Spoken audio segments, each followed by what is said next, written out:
back to the Anita Mavita show. Mbote na bino nyonso tout partout place bozali. J'espère que boza bien na bolingo nzambe. Biso pe atoza bien nzamba lola azobatela. Ba famille lelo lisusu na eli boso na bino ndenge na mesana na enga mogote. Nasi bozomona nazana batu lelo oyo tozo solola. Toena topic moko eza vraiment hot. Tana lobi eza hot. Nous to solara pona bana na ba mama. Donc ba papa bino no tozita na bino te ta mikolo ezaka pona bana na ba mama. Toena topic moto yo kolobe likambu ya propriété. Pona ba jeune fille na ba jeune garçon na katsa bandaku. Est-ce que ba mama tozola kisa bango propriété yango ezaka rapona bana basiti. Mais avant na kende na liso na biso lelo na kotika bandeko na ngai o tozana bango ba se présenter ba ebisa biso bango baza banani na obanda liboko na ngai ya gauche. Hello sister. Hello, merci pour la parole. Ngai comme la maman Colette na fandi côté moi maman Anita na sala na esila moko et voilà, un peu je suis mariée et mère de 3 enfants. Voilà. Merci Yaya. I speak in Angola. Is that true? My name is Ariel, Auntie's niece. Ah, cool. Ok, j'espère que vous avez bien ici à l'écart déjà dans ma vidéo, mon peu tout ça là déjà est belé. Donc ceux qui est la première fois dans autant la biso, ngai kombo na ngai Anita Mavita, ceux qui côté dans ma vidéo na biso, au moment na jeune fille auto ça ni ma vidéo est belé. Ok, sister na ngai. Yo en tant que maman, j'espère que mon équipe vidéo monte tout ça là na kondanaki pe batebe ba kondanaki ba parents oyo bana na bango ya basi ou bien bana bango mibale ba yebi kolamba te ba yebi kosala misala banda kote. J'espère que biso tebi to lobaki que eza faute ya ba parents. Pour attendre moi na zobo ya musala en tant que parent, il faut otia kaka pression. Il s'agit au forcer to lobela ki wana. Siko lele to ko bele kamba propriété. Quand tu remarques, les jeunes fait belé au monde à propre, à sali maquillage ne kitoko, à la kitoko, mais qui ne côté la place y a là. Balobi atana ba sous-vêtement na bango eza salité. Ba msusu bazana ba solo ti le na kata banzoku na bango. Siko na yeba te wana eza faute ya ba parents ou bien eza faute ya ye moko wana.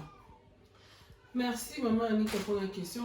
Vraiment, eza un peu tricky. Ce qui n'a pas le bon parce que d'abord pour na ye na ndako na yo ndenge na zomo na ndako no ezali ndenge ozana bana na yo oza une jeune maman mais façon ezomona les hommes que oza na base moko boye yo po oza na volonté yango donc eza makambi bale eza base ya place mutu autaki na volonté ya ye moko mutu parce que bato mususu pe auta na famille ya bien baza na respect baza propre mais ye apona na ye eza choix. Mais là, na vidéo bosso to talaki mingi ba parents tozo ta la bana les parents essayent ya kosala oba kosala po ba aider bana mais bana sikoyo eza pe choix bana baza kosala er moko po komona pe olakisi mona musala nyoso bien mais ya poni ne kozala lazy et pourtant c'est surtout na bamboko yo na mboko okopinir mwana na ndenge moko boyete osoko lakisi mingi oh she's stressing me out oh azopesanga dépression oh azosala boye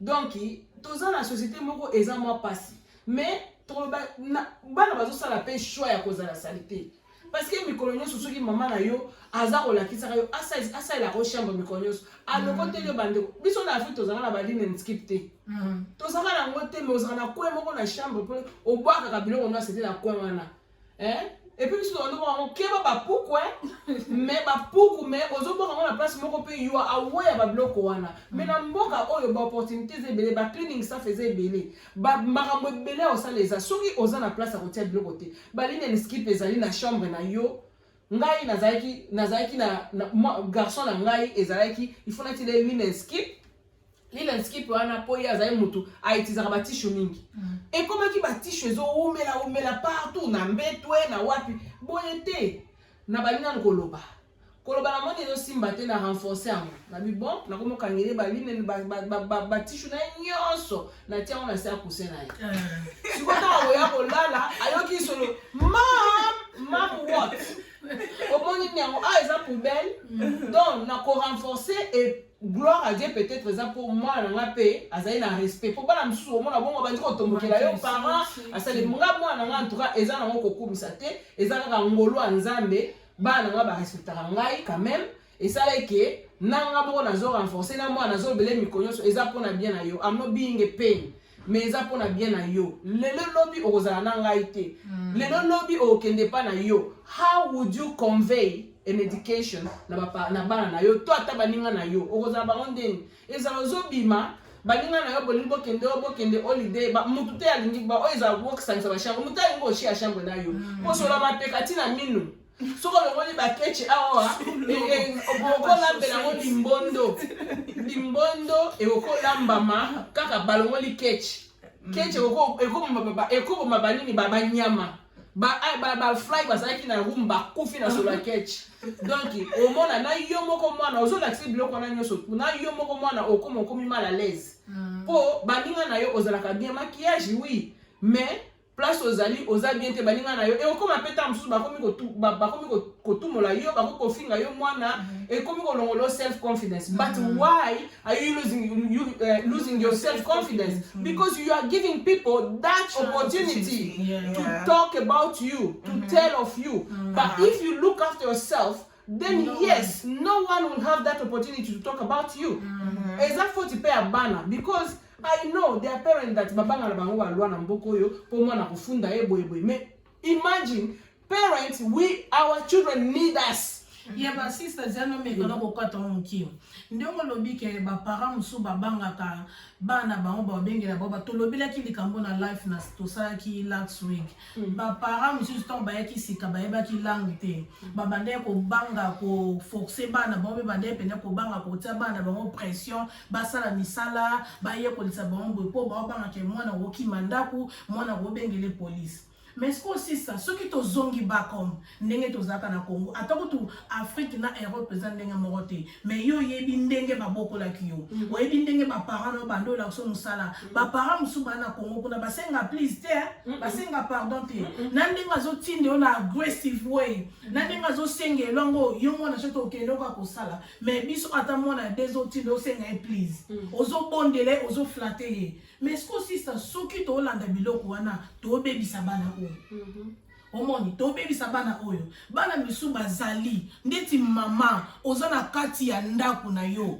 Mama, ozana kati ya ndaku na yo. Comment mwana no sa komi na âge ya 18 ans, otandela ke mbetu na eti lelo. Olongwela ke ba bed sheet na eti lelo, ezalaka te. Wana ozo ko encourager le mal. Ndeti mama mokabi na nga yaya foloba. Eza na bala misu ba jeune fille ba kaleso na bango eza salité et chanza couleur na se et chanza couleur na se bala pantlana bana misusu bayebinde balata yango te bana misu mapeka na bango eza solo mona misu mona la muki ne banda ton asokoli te mais ye wana zoki eza dordoro azoki nkocha ozo baksa salité likolo ya salité na ebite soki penake ba mama tozo loba tozo ganga ok soki ndeti boloba ki ke ono na kolamba na osama misasu to foxe ba boy to tiki e bon siko wana eza likama nzoto est-ce que ba mpara tozo laksa bana biso ndenga koza propriété est-ce que tozo ta fitir lobi akobala mwasi lobi akobala mobile ok na ba salité wana mwana mwasi soko lati proté slip wana soko lati ya proté slip lati yango jamais okoza na journée mobimba c'est impossible okoza na journée mobimba te ezalaka bien pour parce que ndenge za ya mzoza posa masuba toilette za musiko ebi ndenge za la kati masuba pe ko kito mwanda na kaleson yango no moni réseau il faut to lata ka yango réseau il faut te bisaka bana biso sorry balata ka yango poso ki masuba mwanda mone kitiyo yango na esalaka kaleson na yo ekoma solo ya masuba siko esala ndenge ni soki accident esalami il faut longola yango o bwaka yango mwana mwasi na saki ne atambola na mwa réserve nango na kata saki mais siko biso ba mama na biso ebele baza toujours na mentalité ya bobenga oni soki tabou comportement o ba mama na biso bazalaka nango na Afrique ya koyoka soni mwana yo akomi na âge moko akomi déjà ko régler ozoka soni ya kovandisa ye ya kolobela mwana o yaya omoni ningo komi na ba période boy mwana mwasi komi na ba période il faut changer ka boy pas di bavanda na opanda tangwe omoni ningo za bongo soko meka kolala na mwana mobala kozwa zemi omoni biloko na nyonso tu yaya oza mwana mwasi il faut kataka ba poil na nzoto yaya il faut changer ka caleçon yaya mbetu na yo ata baone bana bana mike ata benchi ta ko changer chaque week ba marié et ça la 3 après 3 jours changer mais bana mketa chaque week il faut changer yango mais moi na 18 ans maman yoti le lotandela ke kambetu osukina bakaso ba règle mususu alobi na sa ya pilo na ya cousin na ye mwana tsaka bakaleso ye kuna na se et bon on soit soutien na et comment sol eza mwindu na mapeka awa siko wana na oye bate eza faute ya mama obisa faute ya ye moko mwana Mam. Pwani olobi mam so ko meka so ko mixer na lingala na anglais. Okay, is that 40 more will be like a panty liners, yeah? When I was younger, gana yeba kiamote, mama nangande asombe laki biso ango, alaki saki biso fo ola tango da for speaking bana. But like you said, African parents, Congolese parents, they're not able to speak to their kids and feel comfortable to sit their kids down and say, okay, you've come to an age where you know you're gonna have discharge. Women have discharge. Do you know what I mean? It's normal, and you have to be able to. You have to be comfortable to sit your kids down and say, you wear this to protect your underwear or to do etc etc. But because you're not communicating with them, you're not buying them this. It's not implemented. It's like your kids. If you say to Faith, oh, okay, you have to do this, that. When you're not there, she's gonna keep doing it because namutuna ye so you be saying for salabwe. But it's okay like you see makambuana te ahoye bangu pete. So I blame the parents. I blame the moms. Yes, I do appreciate your honesty. Kasi ko blame parents. I know for a fact there are parents that are doing the best, that are trying really hard to help their kids. I would say in this country is a little bit different because in my house, I have a way that I want my children to address to me. Nazana ndingo na lingi bana nga basola kananga bana nga batelema devanga bana nga bayokela nga tangu naza koloba wana na ndaku nanga na loba na ndaku nanga naza na village naza même pas na kini na capitalité. In my house toza na village na ngai, whether you like it or not, that's it. If the social services come to me, I will have to explain my reason. Because imagine bana na biso tangu bazo sala bana malamu nde baza bien. Mais ceux qui va bimi banda ba baby bana ya et comme ba faute ya parents. But at the same time parents aux autres na liberté ya ko pesa éducation safe and reasonable education oyo ko pesa mwana te pona au system this system that. And bana na biso I'm so disappointed sometimes the way our kids balinga ko copier bana msusu. Yo olingo copier Ghanaian, Olingyo copy Jamaican, Olingyo copy Nigerian, Olingyo copy British, Olingyo. How many times those people have copied you? Can you think? Bana biso bo kiko kanisa kama kambwana. Combien de temps bino bolinga ka ko copier za complexe yo ezaka iloko nini? Bango ba copier bino. Ba Congolais, bana biso ba Congolais to ke musika te. Ba komaka ka ba Nigerian vibes.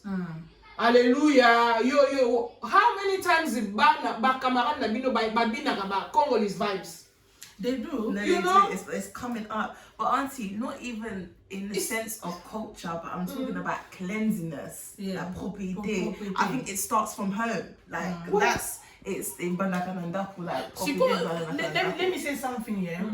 Ndenge oreya lobi sorry na bato na soto oyo bo comprendre anglais azo meka aloba lingala abana biso balobaka lingala azomeka yango bomoni azosangisa anglais na lingala mais bo comprendre kaka biso tozawa pona ko aider bino bato bo comprendre anglais te.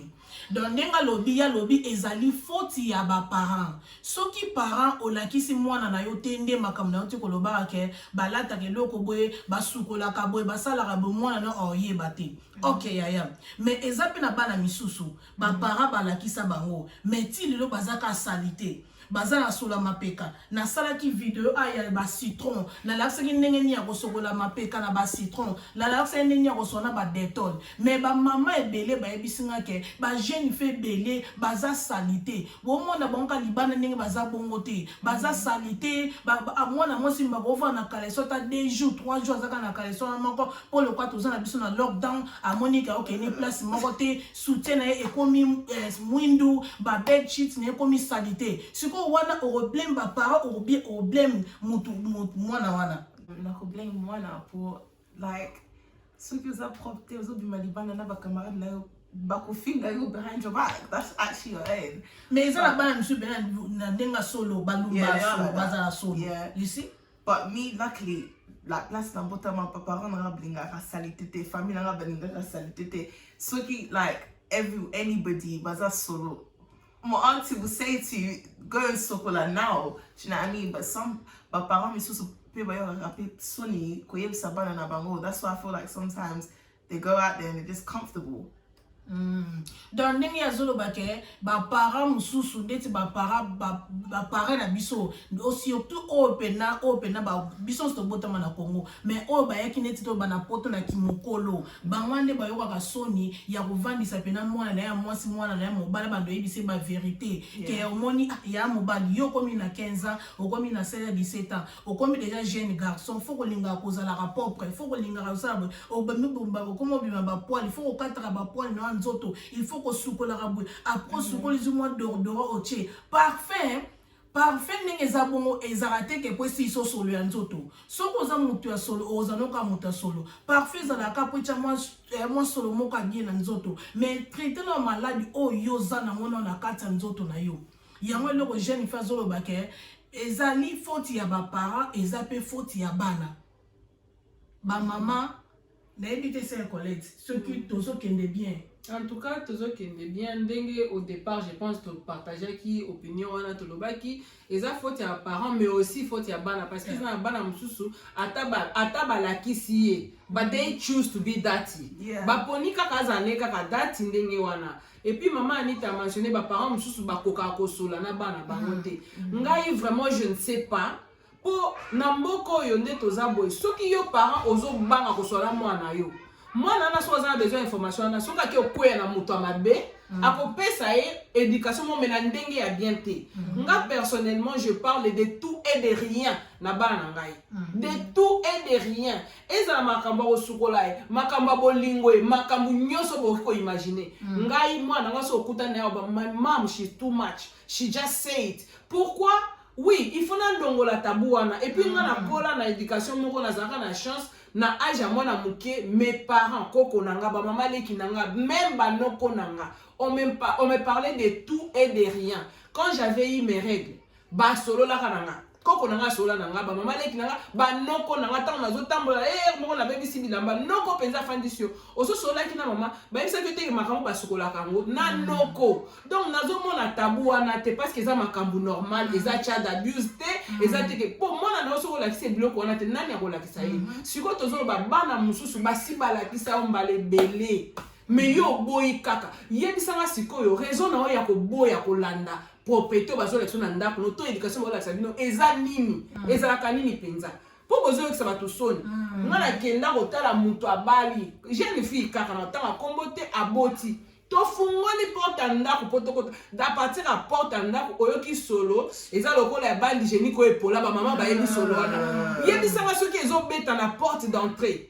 nzoto neza ndenge nini bona chambre na kenda na mobali na ngai beta asala sembla bimana mobali na ye bali bana mike na tikali na sola na sukola to sukola ndako to fungoli ba fenêtre na tikeli homework na zolo bango na obeta mtu libakute na kotanga kombo te nini te ba these are the things oyo soki o landeni yango tozomaka naza jeune I've got time naza na rendez-vous bazola kisa me yo I'm going out with my friend I'm doing this makeup ngapi na tie makeup mende na tie makeup na sukola ki nanu nga mukolo mo bange o nga na solote ezate ozomona makeup ezaka po ya esaka mwa peinture déjà ka mwa muke mais elingo lobate yango nde propriété hein to luka ndenge nini ya kotela makambo na bana accepter les éducations, l'éducation va parler de nous personne. Pour vous avoir fini ça, pour vous avoir fini ça va famille na bino. Et ça malamu te vraiment bo sunga biso place wana. En plus, il faut pas raisonner futur. Lobby barubala. Quand on a lobby jeune fille wana, ceux qui ba parents na bala qui ça qui est meilleur za qui business na makambu na ye, ya okende ba feti, ya okende na bakota ba frère na ye. Siko arrêter éducation wana, arrêter base wana ya koye kola ndenge ni ya kozala propre, ya koye kola ndenge ni ya kosokola, ya koye kola ndenge ni bakata ka ba point ndenge ni ba sala ka ba chanza ba pad, ya koye ba atako tuna sokoza na ba période. Biso stoye biso za ba période oko chanza après 2 heures du temps té. Ezo dépendre pe ndenge yo zo bimela ndenge zo bimela makila na yo batu musu ba bimela makila belé batu musu ba makila mke dona ozo makila belé jamais cause la 1 heure du temps non et dépend de ce moment que ton dit c'est bon attends après 20 minutes et dépend de kana yo mais ce qu'on y a attaqué stage wana arrêter ango akeka na luenge bon en plus pe yaya mikolo ba bazo concentrer kana libale ye na mutu na eko mika ke to get married married kaka siko mariage ngo ke na ndako mo ya bongo yong to sana propreté oyebinde ba sokola raté oyebinde ba chanza bed sheet no yo moté le quoi to na confinement bo vai na bandaku bando kangama ki no shower bando kangami ki ne lambana banda imagine bando kangama ki ne lambana 1 week o kangama na sengle wano lata kana kama donc na sengle lata kena yango pesa na confinement na yo o brosa kuta tate o kangami kana se d'ouverte siko wana problème ni ba parents. No, that's your choice because I think below the ball I go brosser. Ozana kati ya shower, tango zo sukola. Before you come out of the shower, it takes you 1 minute. You just you brush your teeth there. You do if you can shave yourself, you just finish it there. There was one girl, I bisanga le binanga oh Anthony ta feel good, so kale wiva a brosser mieux na ye. Anyway, that's what Mindele people do. Ici, bozo yango bozo copier. Mindele ba brossara te ba lena na ba bande. Après brosser after. Mais ce qu'on biso ba africain ndenge to kola faut brosser penana liboso après ndo lié. Au moins que so brosser te o lié oyoka bua biloko ndeni. Oyoka bua biloko ndenge nini. Donc ba people that have but Mrs. Basaka Munoko solo, yeah. Faut brosser avant que Nicolala and then brosser in the morning. Do you know what I mean? So that it can reduce that. But they're not getting taught this as well. That's what I'm trying to say.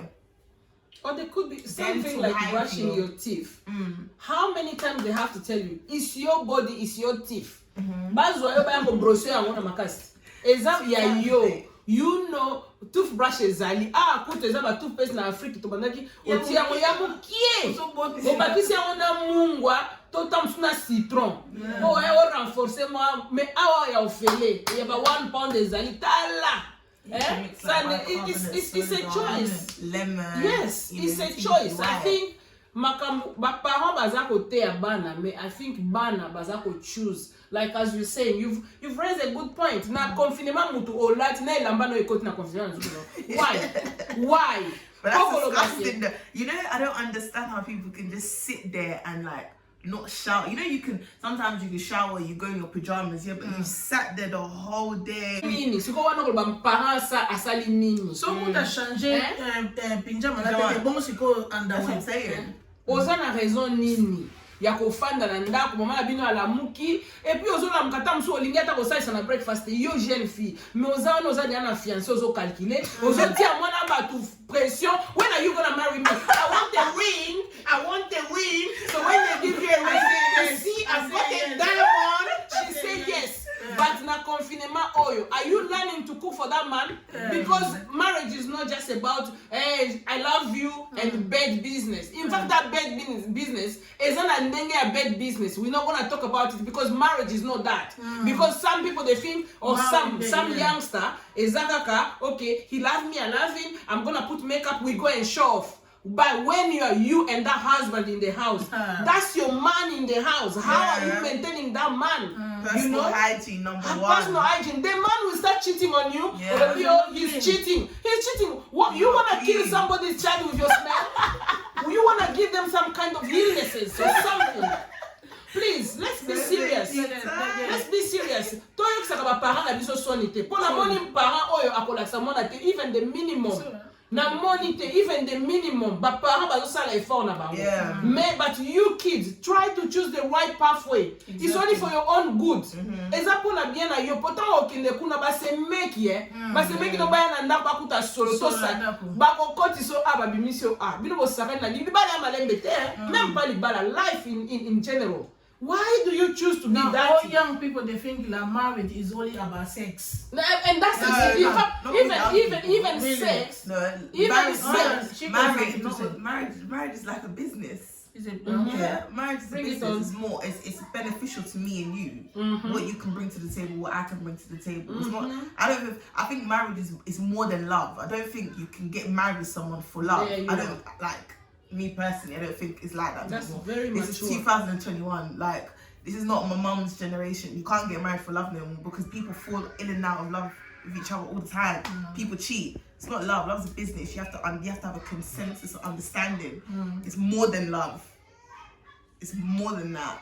Yeah, but it's not more than love. It's actually love. But but you need the to way understand love. Like a husband have what he has to do. Yeah, to maintain that love. And as a wife, you also have your stuff that you have to do to maintain it. It's still about love. Because even in the Bible, I'm not gonna start. Well, that's very wrong. And even that sex you're talking about, do you go and do it in a bin? You have to do it in a clean environment. Otherwise, you're gonna introduce so many infections into you or whatever. Even if it was about that, still bopeto ezaka na kati. Même si ezapo na yango, bopeto efo na kati. Otherwise, it's not gonna be enjoyable for either the man or the woman. Yeah? Women get clean. Boys out there, clean your bed sheets. Look after your shoes. They are so dirty. Your socks. You put them where? Primark, he sells socks for £1, you know, a pack of 7. It's You not don't need to be expensive. buying all the time. You have linen skip. If you're not gonna wash it the same day, for the sake of everybody else, there is a linen skip. Please put them there. Then when whoever is doing the white washes, if they're white, you put them there. It's easy. It's not hand washing like we suffer in Africa. We're hand washing our stuff. Use your hand. You to will have wash washing clothes. machines. But Yeah. here, everything Yeah. is easy. We have washing machines. Okay, I'm gonna wait. But put them in a linen somewhere. There is a linen bag. Put them there. Your underwear. Because I'm a boy, you're gonna wear underwear for 2 weeks. Are you mad? You're gonna get itchy. Your scrotal area will be itching you. That's why some parents they don't buy them white clothes because of that. Well, that's wrong. Yeah, because if you buy them white knickers or white boxes, 2 days you see or change color, it become a yellow. I don't know. I'm grateful because I've been quite a pain on my children's backside. If I was, excuse me for the language. I never gave up. Like I would just do everything. The friends are coming in the house. I remember one time I would come with my lemon. I say, okay, guys, I'm rubbing all of you. I'll rub all of this. And then my boy will, Mom, I want to yes. Because I can understand if you have smelly armpits, then they have smelly armpits. Because you can only mix among you. So if you are smelly, they are smelly. So today, I'm washing you guys here. I used to do that. C'est très important. Ndenga bande ko sala mwana ya mobali na bakamani so bena ndako. Akozwa citron. Aye ko sona ba camarade bana na ye relaxa bango citron ndenge ni basto saki video na biso to lakisaki ndenge ni ya ko sokola na citron na Dettol. Po eza surtout na sama surtout na moi bana mibali. You need to be showering twice a day. Surtout bana mibali ndenge basota ndenge bagena beta babale bazaka na basolo moko soki pe yo mamo che 4 be papo che 4 akola la pe bongo.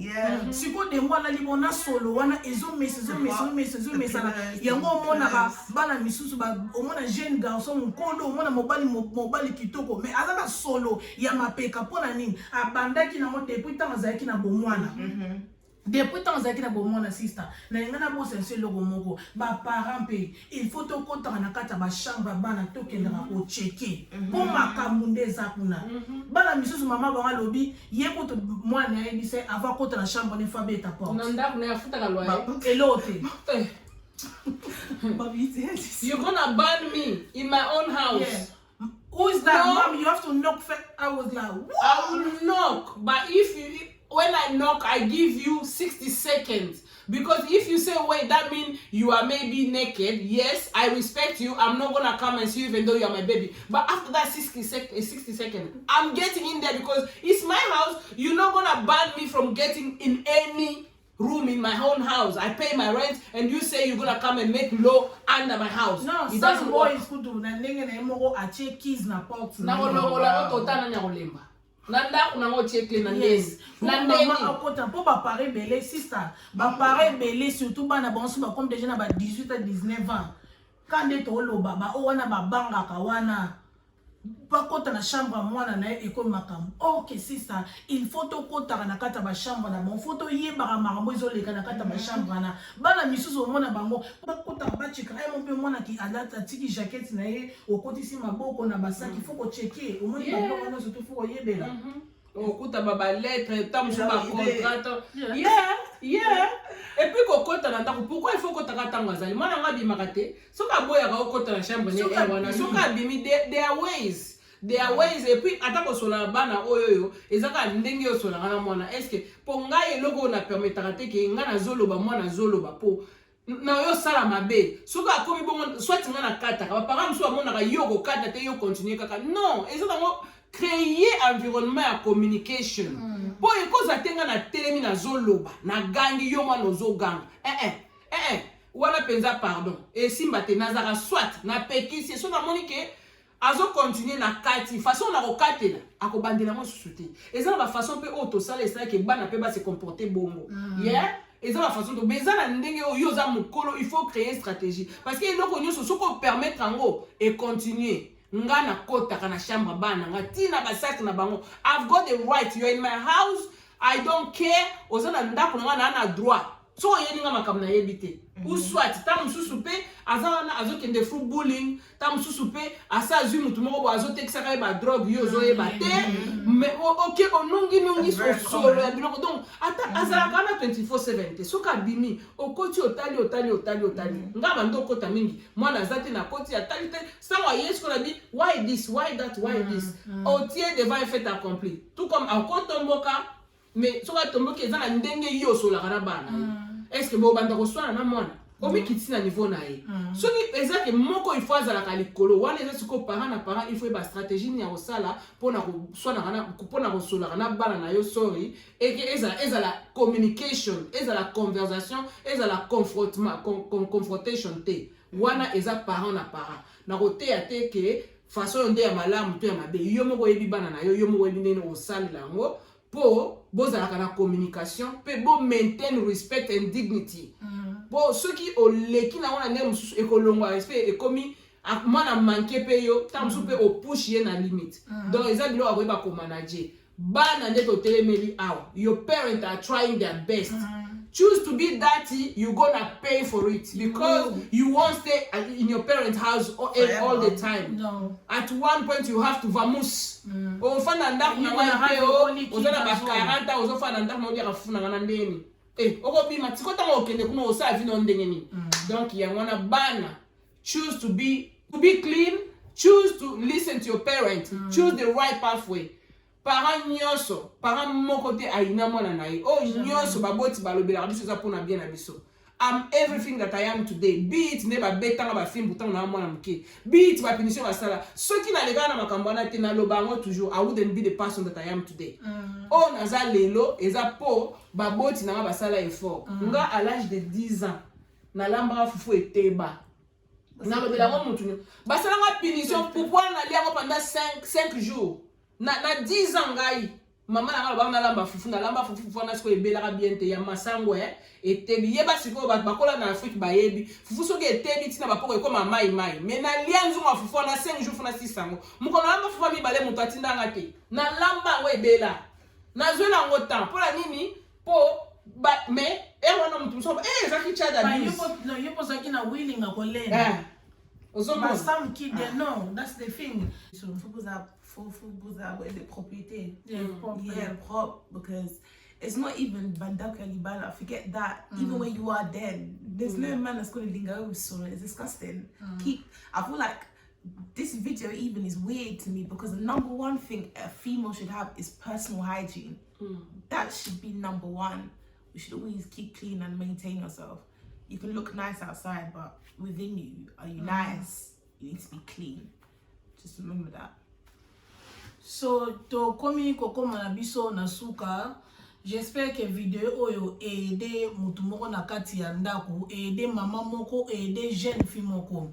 Ba mama tozo sala effort, ba mama bazo sala onyo su bako sala po ba aide mama. Ndenge sister nga te koloba awa. Eza na mama moko te akoboya ko aide mwana na ye. Eza na mama moko te akoboya ko teach mwana na ye ke faut sala be. Ba mama bazo sala effort, ba mama bazo loba. Mais siko eza pe faute na bino pe bana.